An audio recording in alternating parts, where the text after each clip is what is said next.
Welcome to today's webinar. It'll be just a chat and a conversation about engaging youth. At a time when Canada confronts economic stagnation, growing inequality, and an uncertain geopolitical landscape, one voice has been too often overlooked, that of our youth. Now from Alberta to Atlantic Canada, from rural communities to urban centers, young Canadians are making it clear. They're not just inheriting the future, they are already shaping it.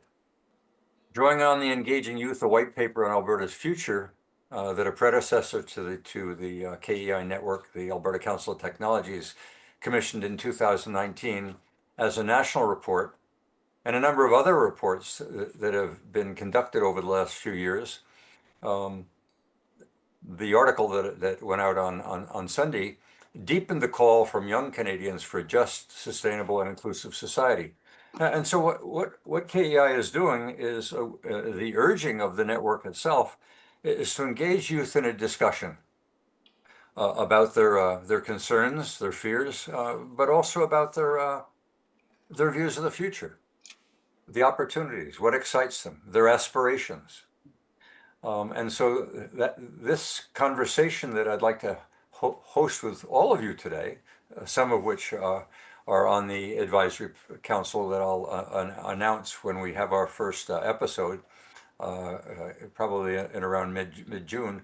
I'd like to review the topics that I've reviewed with some of those on the advisory and some of you as well in Calgary. And get a sense of a discussion around each of these topics to ensure that we're covering the topics that will be relevant to getting a sense of the concerns of youth today and a sense of their and learn of their aspirations.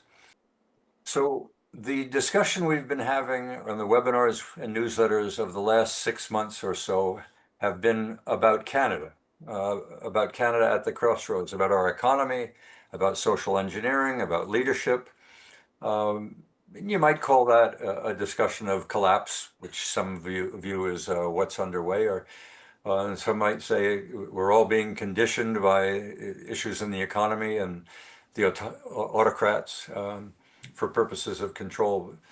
So that part one of the last 6 months I call a decline and denial, the state of the nation, when we explored Canada's internal failures, the interprovincial trade barriers, et cetera, and the external vulnerabilities, more specific to the tariffs coming in from the United States and some of the overtures coming in from China. But part two, that really commences today, although the first episode will be a webinar, as I say, later on in the month. I'm calling that Canada's Youth at the Crossroads. And we're taking a hard look, or we're exploring the views of Canada as the next generation. And you'll see the misspelling there on Canada. So for those of you like Yogi that watch me like a hawk, you'll know that I periodically misspell things. I've declared falsely that that's often intentional, just to see if you're paying attention, because clearly I'm not. So here are the episodes or the titles. If we defer, because I'm going to be out of town for a week or two, I'm going to North Carolina for family. I'm going to Nova Scotia for friends. I'm going to Maine for lobster with a high school buddy, and I'm going to New York for gardening. So over the course of the next really 2 weeks, I'm going to defer the webinars, although I may still release newsletters. But I'm thinking that first week and that first webinar the first webinar would be Thursday, June 19th, if we defer a couple of weeks, that the topic would be focused on the impact of COVID, from hope to hangover, really to hope again, and to discuss youth in the post-COVID period.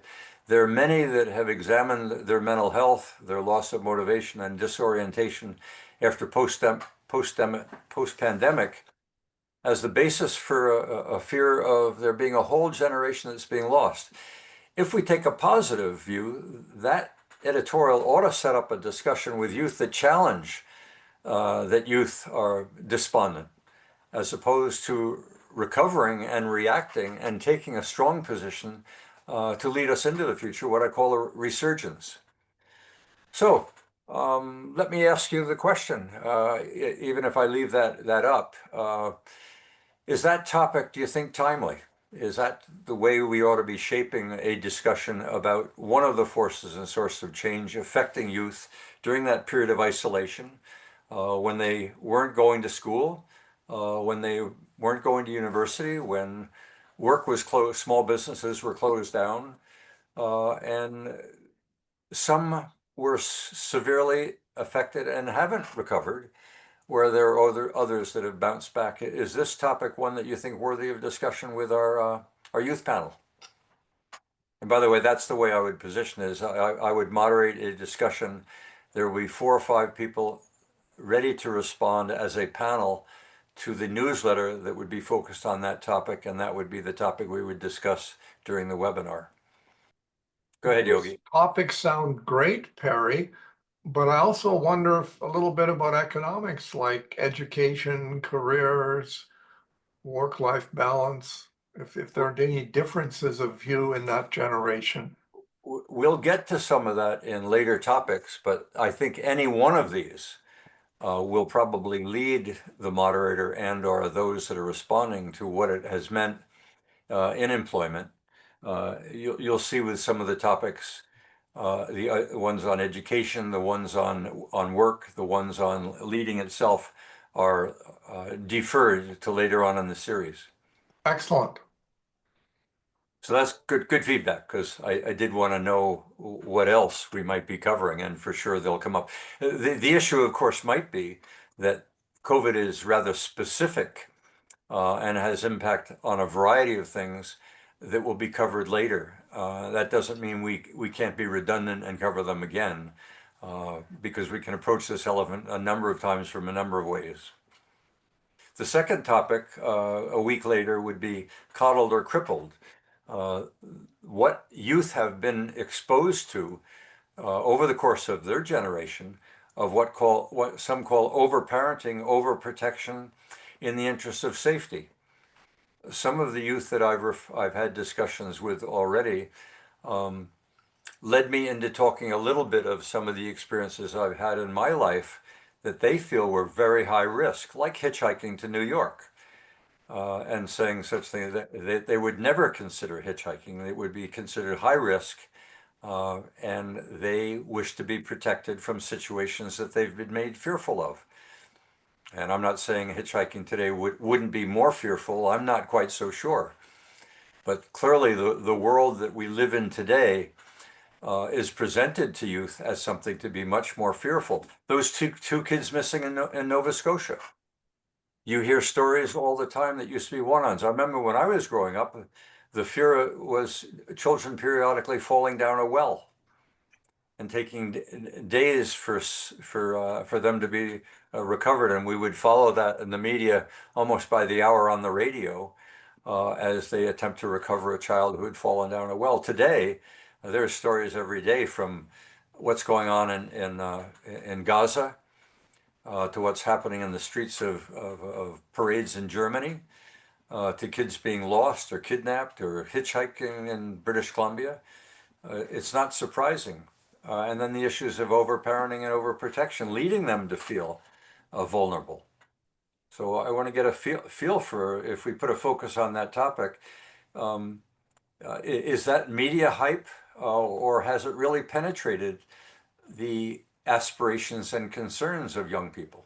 Is this really one of the determinants of how they behave and the challenges which they don't wish to confront? Perry, I think your topics are excellent, except one. And I think we use it as an excuse for a whole bunch of stuff. Uh-huh.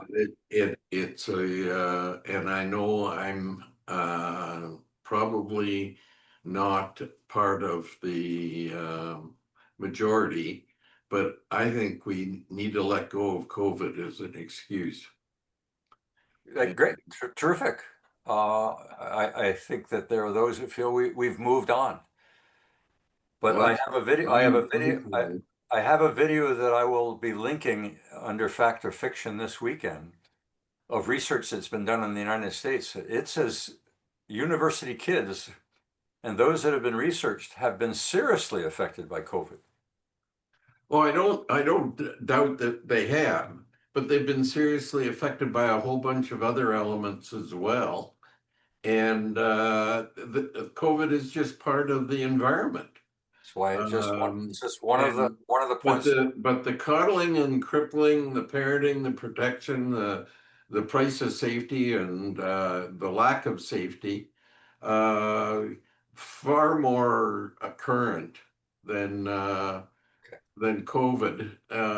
COVID's one piece, but Okay, well, I'm not. These are not exclusive. They're meant to be complementary. That one week we would do one topic, uh, and I think you're indicating that COVID may not be as serious as some view.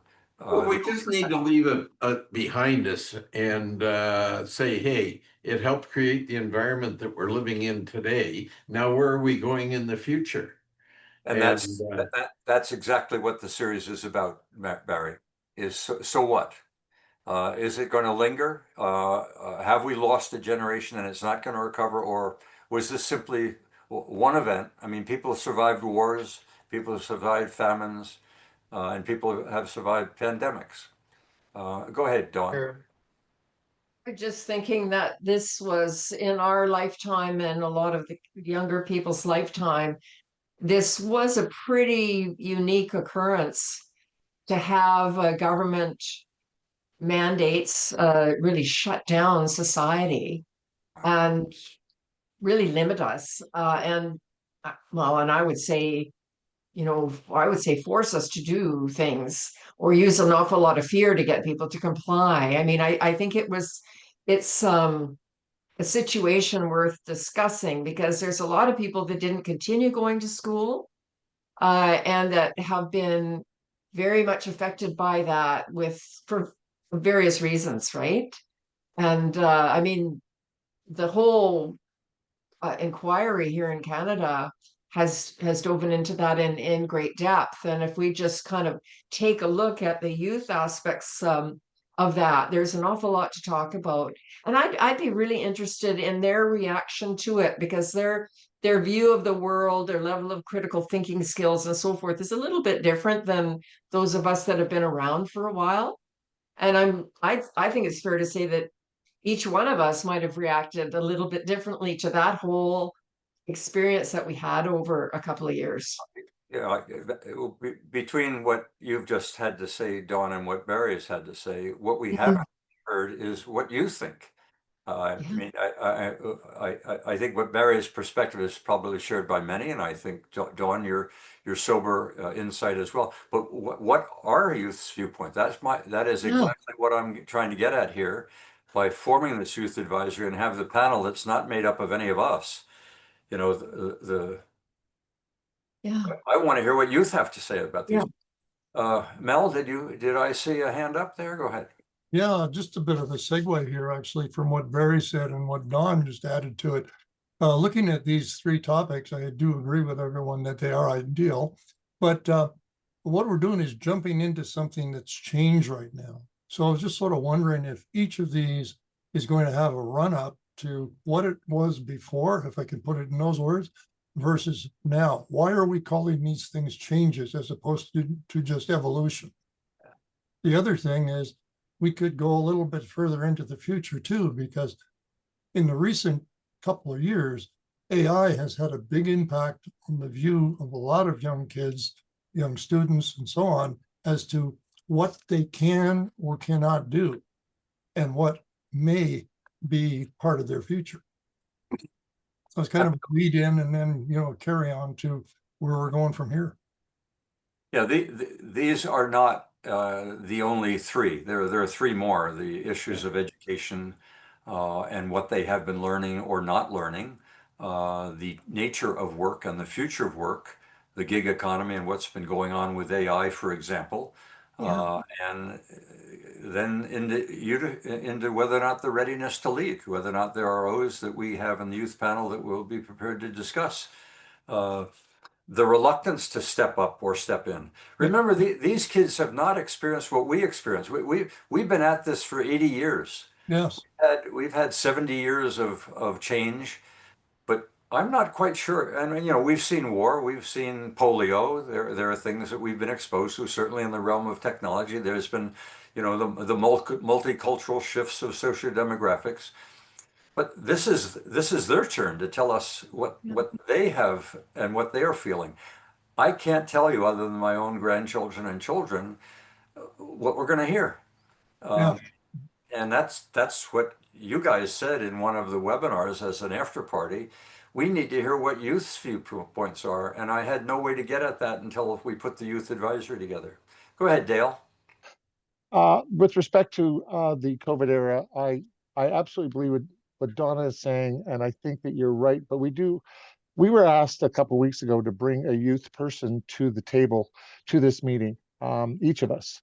And I think I'm the only one who's done that to date. And we actually do have a youth here that can respond to this. So I think that would be one of the things we might want to defer to in our group, even in the process of learning what we're going to be learning. Second, with respect to number one, I've seen both all the part series that you sent out. And as you say, this is one set of 6 in only part 1. So there's a lot that we don't have in context when we're discussing this. So I think that COVID as a lost generation speaks deeper than let's just leave it alone, let's leave it back there. If we look at what NCI said, if we look at the form of education that we're getting to the youth as far as what they're understanding and believing, if we're looking at the changes, as we've already talked about, that are occurring, and the changes in data that many of us older folks may not have a handle on, I think that the emotional aspect of COVID is enough of a catalyst that this is a great way to start.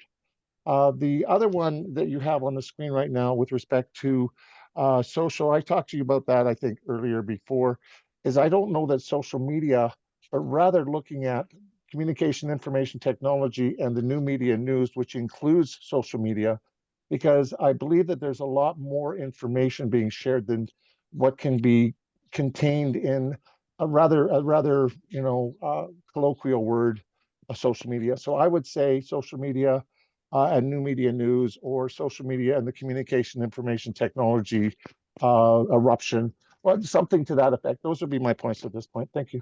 So social media is a little narrow. I mean, the media in general, certainly public communications has portrayed, whether or not youth are saying that. I mean, the difficulty here is it's all well and good to speak to an individual, and the panel is made up of 5 individuals. They are not, quote, the public. What the media talk about and what we get as communications about, quote, the public being the public youth, are these Gen X profiles. We get generalizations that are very broad. And if you treat all individuals as if they have the same profile as what is viewed as, quote, the public, you're going to create some problems. You're going to create some programs that are probably unnecessary. Or you're not going to personalize those programs to the extent that there are kids that don't have to fall under the umbrella. If we claim that COVID has had the impact that some say, and every kid is now exposed to a program that is for those that were damaged, what about the kids that weren't damaged? And therein lies the dilemma. And one of the forces that we'll be discussing is, how do you as youth escape from these profiles that say you're a lost generation? Where are you going to find your leaders? Where are you going to find those that are urging and encouraging the energies of youth to take charge, as opposed to, oh, you poor victims. You're all victims because you're a Gen X category. That's the part that personally troubles me greatly. And one of the motives behind this is to try and break away from these profiles that have left us with a sense that this generation is hopeless, and the future is hopeful. We haven't even talked about the impact of having to carry the load of an aging population and the taxes that will go with it. Okay, I'll leave that. That's my little lecture. These are the other 3, by the way. Education but unready. The concern that did emerge, Haley, when we did the study back in 2018, 2019, that youngsters were afraid that they were really not being educated, particularly in the light now of AI, of what they were going to need in order to enter the workforce. Careers the Next Generation talks about the trades. Many of those trades I was learning today are going to be affected by AI. They're setting up a construction and engineering center to determine how AI can enter into carrying the load, particularly in trucking, that we don't have a population to assume, and we don't have the productivity. So are they being educated with what they need to know, or are they being educated in critical learning, critical thinking, processes that will enable them to adapt, to change as it continues to increase in rapidity, or are they being educated to an economy that is already passing? That's something that when I interviewed them, they felt was very relevant in 2018-19, and probably is even more serious today. Go ahead, Dawn. I was thinking too, putting myself in the shoes of youth, is like, when are those boomers going to retire? And what about all the new immigrants to this country that might be honing in on our potential jobs, Yeah. you know? And how on earth am I ever going to be able to afford home and so forth, you know? So there's a lot of issues there. Yeah. Well, and then we get into work itself, the nature of work, the workplace, working from home, working. I mean, I can recall, and this is again my own personal experience going back 30, 40 years, when consulting was the rage. And I was called to the university to talk to their graduate students about they wanted me to talk about the joys of consulting. I tongue in cheek talked about the not so joys, the 24/7, the flying over Texas and singing Rockabye Baby over the cell phone to your children, the fact that the world that you were entering into as a consultant was extremely demanding, particularly if you were a sole practitioner, Dawn, and you need to market and produce simultaneously, because your livelihood was as long as this contract. So unless you were working for a larger firm for a lesser salary, the organization carried the day. They gave you that comfort of employment. Whereas a consultant, you're out of work every time the engagement or the gig is over. So that's the gig economy. Yeah, I noticed the difference between working with the big firms and then going into my own business. And, you know, there's pros and cons to each, right? But it's nice and comfortable at a big firm. Well, I mean, and you know, what is work anyway? Work without meaning is sitting on an assembly line and being comforted to have a job, or working with a post office and knowing you've got a union behind you. Does work need to be meaningful? Your father may well have told you get a job that you like and you never have to do a day's work in your life. Is that the future, or do you have to take whatever you can get because you're in competition with some robots or some kids from some other country? I mean, we've heard of students going to university and looking at those who are enrolling for a course, and determining whether or not the enrollment is going to be made up of highly competitive individuals, or whether or not this is a course that they can compete in, and deciding whether they will or will not enroll in that course based on the competitiveness. That's a real challenge for many Canadian students today. And then we get into leadership. If it's as bad as some have portrayed, where's the leadership going to come from? Is it going to come from those that are viewed as victims, or is that an overstatement and an unfair portrayal of youth today? That there are among the youth today, that 12% that you look for, that will be the leaders and that will wrestle with these issues, they're knowledgeable of those issues, and they can go beyond them.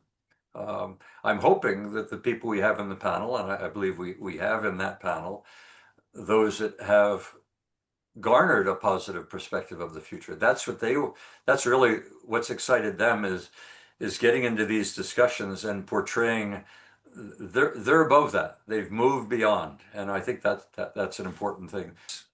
That's really the list. And I don't know whether there is in that list anything missing, either from perspective. By the way, that logo, Haley, is the logo or that image that we used in the report, that the white paper. So I've suggested that wherever we are portraying this series, that I use a logo, and a conference that is under consideration for the fall, I've suggested if we're going to co-host it, that we might carry that logo forward into that event as well. That's their decision, not mine. But you know, we're that network. Whatever we feel or think's important to me. Go ahead, Barry. Yeah, Perry, am I on mute or not? No, you're okay. Okay. You're mentioning of, and I don't want to hang the discussion up. You guys have not convinced me that COVID is the significance that you people think it was and is still. It was very significant, and some of the reactions of society were true. I'll cut off there because the one thing that I do remember that, and I'm only a bit older than you, but I am older than you, and I remember very clearly when I had a badly broken leg and was hospitalized in Toronto, that the football player of the year in TDIA high school football was in a bed beside me with a curtain between me and he died that night from polio. And it's an experience that has stayed with me all my life. So I'm not belittling the fact that COVID will be with people all our lives. But when we're looking forward, we got to look at the realities of the future. And I hope. I had a piece of survey yesterday given to me by a reputable organization. It was an internal survey to survey how the change of voting intentions and actual voting took place in our federal election. And by age group. And believe it or not, the outcome was the only people that changed their mind were the people that Perry and I and others on this call are party to. The young people did not change, and they're going to feel rejected because of that. And those are the kinds of things that I say we got to get on the table so we have a current situation rather than and is the Emerson that you mentioned, is that Emerson Zorba? Yes. And Emerson has been out of almost a decade out of this country.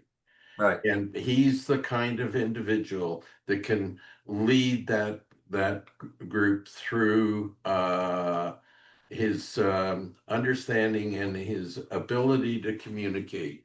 And it's maybe a year since I talked to him, but I think you'll find, Barry, that each one of the individuals on the youth advisory brings an incredible perspective. I mean, I know that I've been involved, of course, in their selection, but I'm excited for them to talk, as you are talking, about what they think, what they feel, what they have seen, not just of themselves, but among their peers.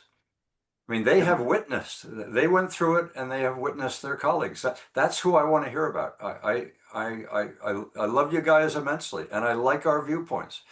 But we are the older generation. We experience these things in somewhat of a different way.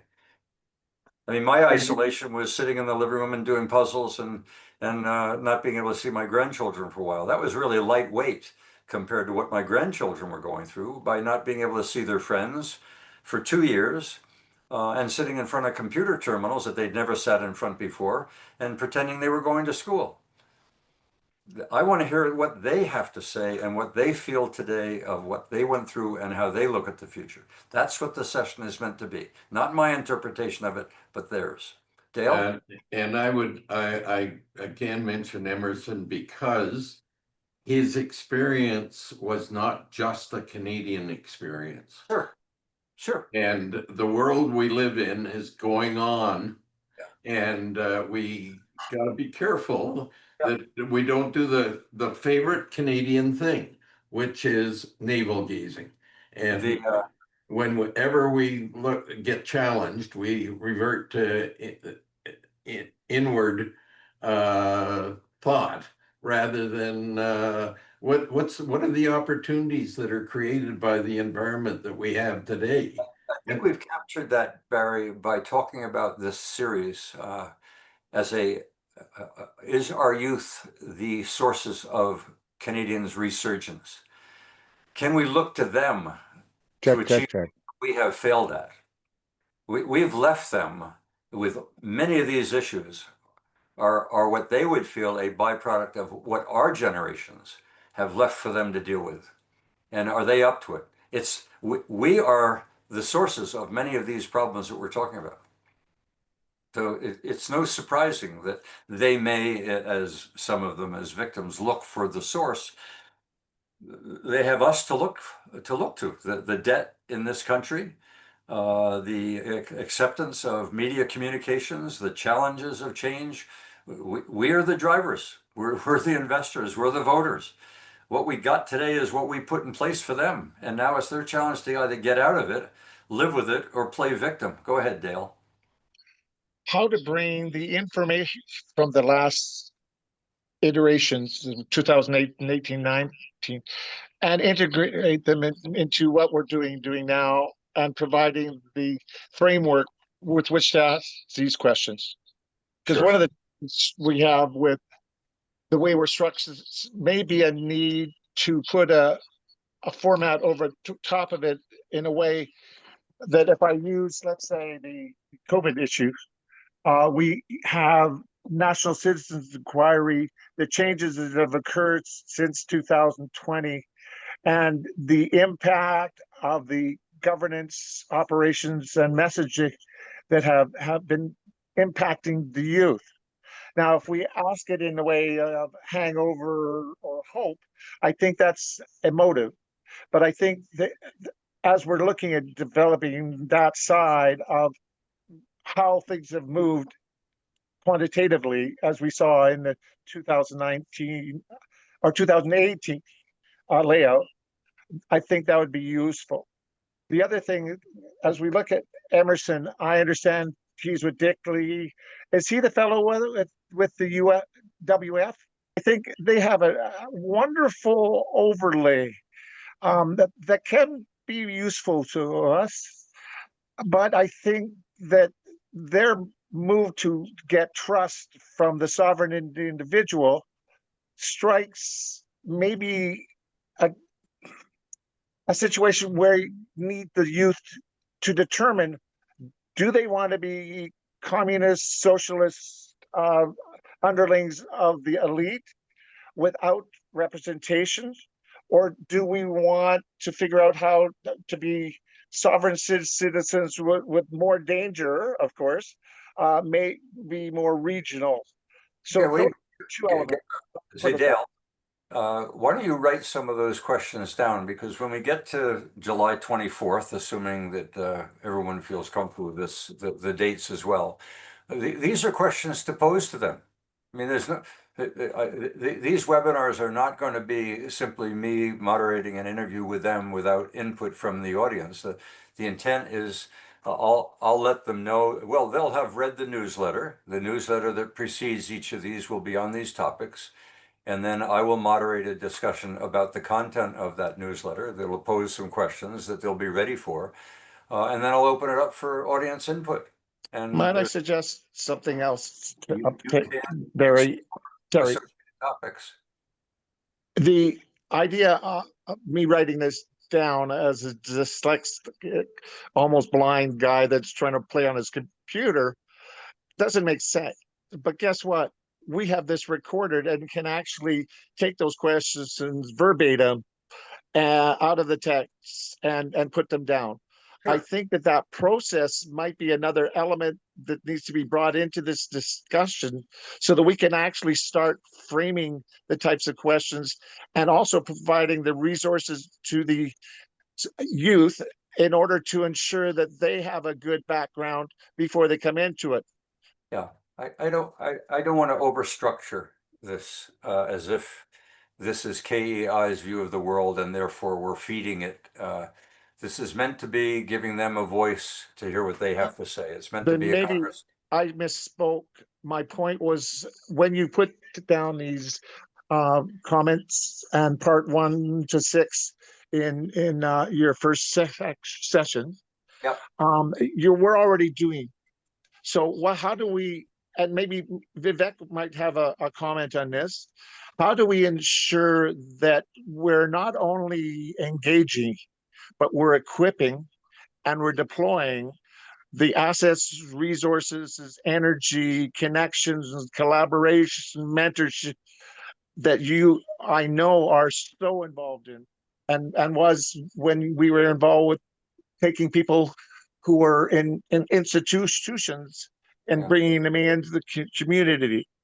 There is a broader swipe of what my vision of how this could go. Dale, I'm going to walk before we run. I have not had a chance. We have not had a chance to talk to youth yet. This is the beginning. There may well be other stages to a process that we ignite. It may be something that KEI feels it can do alone, but we're already having discussions in Calgary of a follow-up event that someone is having discussions with us, and I've offered to co-host as an equal. It's their community, it's their initiative. We propose to help them, not to lead them, not to take charge, not to be in control. It's meant to be their event that we are co-hosting as a helper, not as a doer. There may well be other events of an international nature that Haley and I have talked about for 10 years. We have other things in mind yet, but to jump into those and assume we know what the solution is before we've even begun the listing would be a bit early. So I appreciate you. Maybe I misspoke. I'm not looking looking ahead. for the solution. I'm not suggesting solutions. I'm suggesting a modality that utilizes the ability of AI and our communication information advances to actually look at engaging in a conversation that will lead to that equipping and deploying of those resources. So no, this is not directing so much as just providing the information that they can respond to. So when you said put down those questions, absolutely right. But there's much more, as you say, are we going too fast? That is a constraint that I think we need to put to the youth more than we do to our ruminations in this environment. And we can do that, I hope, by improving our level of distilling those impacts or issues or structure that we presently feel are important, so that they can review that and in their council make determinations based on that. They also may need to have resource access where they can say, well, I don't know about this. Where do I reach out for that? And that also helps. It doesn't tyrannically lead them. It actually gives them more choice. Okay, thanks, Dale. I think that's an excellent input, and we'll be sure that to be challenging them of what we should be doing about it. That's the whole point of leadership in the last issue. Go ahead, Dawn. I was just going to say that an open learning session is sometimes a good format because you can have topics and questions, and then you can pose that to youth and listen to what they have to say, and then synthesize what it is you've heard. And wouldn't that be nice? I mean, we do our fair share of talking on these sessions, sharing our own points of view, but it's going to be the reverse of what we normally do, isn't it? If we're going to be listening to youth and listening to their perspective. That's my concluding sentence of the Associated newsletter is maybe it's time to listen. Yeah. And they've got ideas. I mean, they may be newly formed. They may be well developed. They may have other relationships. This may not be a first on for them. They may feel they're educating us, which is exactly where I'm coming from. Is if we ever do get involved in wanting to help, how can we help without even knowing who we're helping, how they're helping, and what the issues are that they want to help in resolving? So otherwise, we're doing classical adults telling youngsters what they need to do in their future, as opposed to what I think most of us believe. Put a process in place and let them lead us there. Go ahead, Vivek. By the way, Vivek is on the youth advisory. Hi, everyone. My name is Vivek, and I'm founder of the Youth Policy Council, along with my friend Mikhail Umair, and he wanted to comment upon this. Yeah, I'm also one of the founders. So one thing that I definitely agree with is that, we need to get youth input. One thing is that though, we can't get youth input if they're not interested. I think that's one of the biggest things with our organization as well, and in general, why we go for these events is because youth, and I would say that as a youth, I'm 16, but we do have great input. However, I would say a lot of people our age, if they're not interested in it, they don't have that knowledge basis, or they don't want that knowledge basis to even talk about it in the first place. And I think you can see that with many people your ages, you guys' age as well, and everyone's ages. But I think first we need to garner that interest, and then from there we're then also able to keep on walking forward and get more input. And then once we're there, we can keep on going forward and get actually policy made and stuff like that. If Vivek, if you like anything to add. No, I think that was a pretty good addition. So yeah, if you guys have any comments upon that, that'd be great. Yeah, I mean, that's your mission, your Calgary Youth Policy Council. That's what your council is really all about, is helping shape policy relevant to the constituency of youth that you are representing. There are the Indigenous representative will have his own view of just why he's participating and the extent to which he feels he can play a leadership role in his jurisdiction. And Natalie, she has her jurisdiction as a prospective MLA and doing a conference on unity. There are things that she brings to the table, things that Sorba brings to the table as Emerson. So I think each one of the council reps will have a perspective in a way that is unique individually and maybe collectively takes us somewhere that we haven't yet envisioned. That's the exciting part, is we're on a journey and not quite sure what the destination is yet. And hopefully that's acceptable to all of you. So I think I'm getting a general endorsement of the topics. I think I'm understanding and you're understanding the process. I do expect you all to show up for the series. It'll be running through the summer, which is often not the best time of year to run something of this nature. But the council seems to be engaged and interested in showing up each of the Thursdays. I will ask Vivek, by the way, that each council or each advisor have a backup in the event that they can't make it, that someone else could step in, and that backup might show up for each show as well. But there will be instances where there are other commitments. We all know that.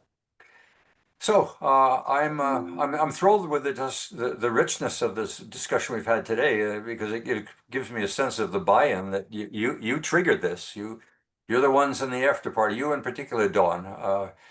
You and Haley need to get introduced. I had a good hour, well, maybe a reasonably hour with Haley yesterday.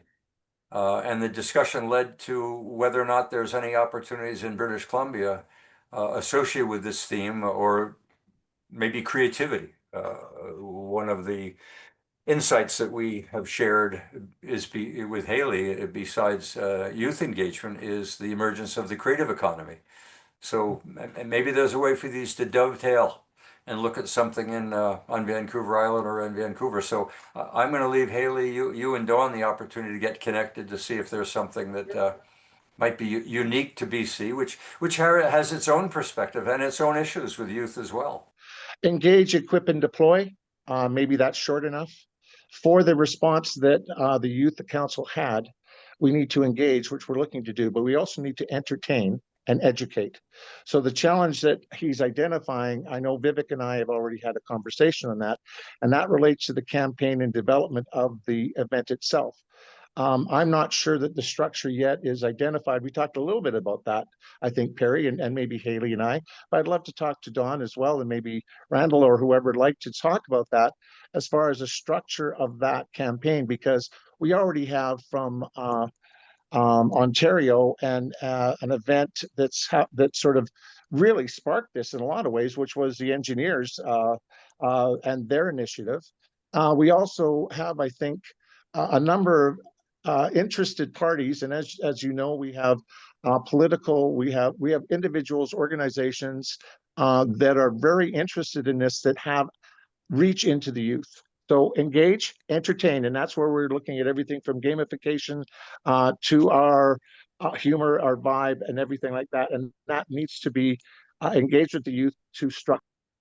Yeah, we're just launching the ship now. The journey is yet before us, and there are many others that are possibly on this journey already that we may catch up with or may catch up with us. Haley and I discussed 10 years ago the conduct of an international event online at the Banff Center. That may well be resurrected. I'm not yet ready to decide what that next step is, and I don't think any of us are until we hear what youth have to say. Vivek, you want to add something here? Yeah, I'll just add something. I think I agree with Dale here. But it's also about engaging them, and we're very lucky to have all these resources to be able to get these people into the door and hopefully get a lot of people. But I also think that we need to be able to entertain them before they ever get in the door, and that's going to be our biggest challenge during this campaign for this event. And yeah, I think that's what basically we need to work on, finding how to entertain them and more so engage them before they even get into the door, and then make it even better once they're there. Sure. No, and I mean, this discussion was intended to focus on our webinars. We have surfaced that there is an event underway for this fall that we are involved in co-hosting. I wasn't seeking today advice on how to organize that event. It's your event. We will co-host and help in every way, as you know. And Dale, I know, has reached out on his own initiative, which is terrific. So you're getting lots of help. Hopefully it doesn't swamp you and you can remain in charge. So we'll leave it at that. Thank you. We're reaching the bewitching hour of an hour into this discussion. Are there any other topics that you wish to raise, or any other perspectives you wish to share? I hope to see you. As I say, I'm taking off for really, I guess it looks like 2 weeks. I haven't heard anybody challenge the calendar. We're talking about June 19th, Vivek, which takes us into the second week of June. Means a 2-week break. I may do a newsletter each week, even when I'm away. I haven't decided that yet. But as far as the webinar goes, I'll let the advisory know that we're now locking into June 19th as the first, and then we'll go every Thursday. It'll take us right through to July 24th, and that will then end that series before we get into the next associated a discussion that will take us into September and the fall.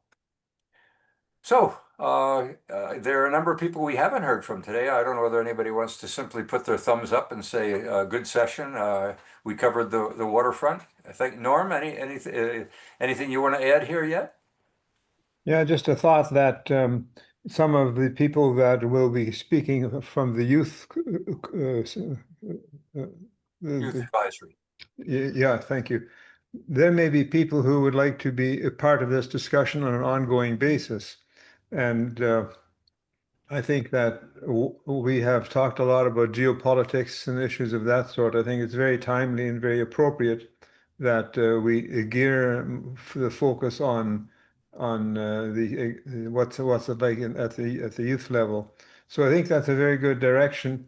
And I'm just thinking that maybe we need to open a way for this ongoing participation as we go forward with KEI in this. I couldn't have said it better. I mean, we have been thirsting for how to engage youth, for going back to the origins of ABC Tech, which was even before that. It's been many years of frustration. We are the problem. We can't get it right. And I'm hoping through this series we'll learn a little bit, and that they will find this. That they've met someone they might meet again, that they've helped make a decision, and that they've been entertained, and that they say, God, it's fun to be part of these discussions. And if that's the case, they're engaged. It's not our win, it's their win. But we aren't there yet. We're trying. This is a toe in the water attempt. Vivek, and the fact you've showed up twice in a row, that's a victory right there. So thank you. And Mikkel, I'm glad you were there as well. Haley, anything you want to add here? Sure, I'll add just a quick hi. I was just going to listen. Nice to hear everybody's voices. Vivek, nice to meet you. and your colleague, remind me your name. Macau, nice to meet you as well. Macau, nice to meet you. Macau, you said something that has been echoing through the last decade, and that is how do we get the youth interested? And I'll tell you what we heard when we did these those many years ago and leading up to it.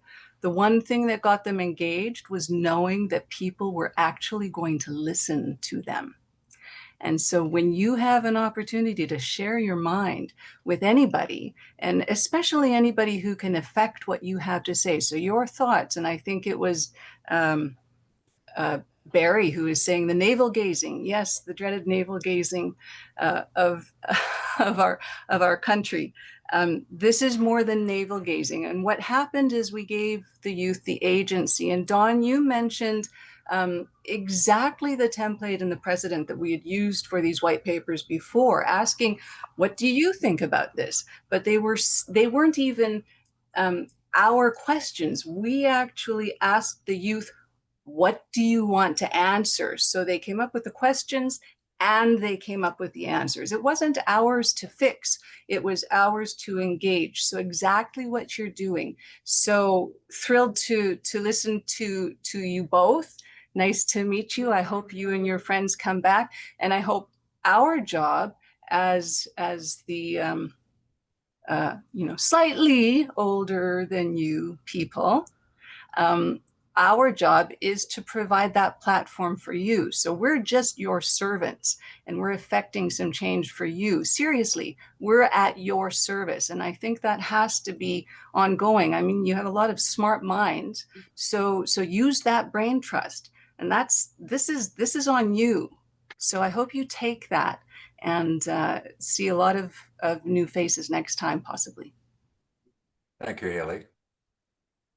Okay, going once, going twice. I'm just looking to see if there's anyone who typically has something to add. Bill, anything you want to add here from your perspective, or Shirley? No, it sounds very good. I was just very interested in listening. Okay, thanks, Bill. Shirley? Any comments you want to add here? Yeah, I just look forward to the discussions. I'd like to learn myself what the young people are really gravitating towards and what their interests really are. So it should be a good session. We're optimistic. I see Vivek nodding his head, and I know in the discussions I've had with them is I didn't have to do any arm twisting. They did their homework. They looked at what KEI has been all about. I presented them with the topics that we thought were relevant. They felt they were the right ones. They seem keen. That makes me really happy that we're not pulling anybody. We're not pushing them. They understand what we're seeking. Kevin, you're the note taker. I see fireflies as a note. I don't know who Kevin is, but probably McNulty. Miles, anything you want to add here? No, great summary there at the end. This is so important for us to find a way to engage. Good. Randall, anything you want to add? I think we're on the right track. That's about all I can really say. It's a sorting out process, and you're right to give priority to the opinions of youth. It's their future more than it is ours. Okay, without any further ado, I'm going to say good night to everybody. I've got